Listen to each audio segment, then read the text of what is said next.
So here we have some other option we will explain. First of all, if we go to this option, we can see here the partial union and dissolve union. If we are going to make it union together, two or three property or more, so we can easily use union. For example, if we are going to again remove this union, we can use the dissolve option. And also we have here this, we can see this is called delete sub entity. This is like a delete option. You can just delete any kind of option. So if we go to this option, we can pick any sub entity from here. And also we can see sub entity editor. If you want to do some editing in any sub entity, we can use it. So we will go to the parcel union command. We can easily select this parcel union from here. I will just go to this small section here. So here you will understand easily.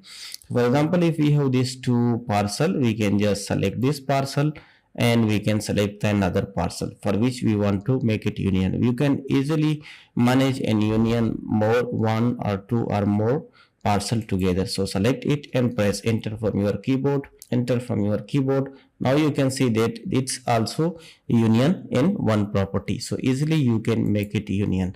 If you again go to make it dissolve parcel union, you can just select to dissolve parcel union. So select this parcel and click. You can see that now it's property 2 and property 1. It's again divided into two parts. So this is the easy and simple way to make union any two parcel or any property. You can make it union. And if you want to dissolve the parcel union, again you can just easily select it very easily from here.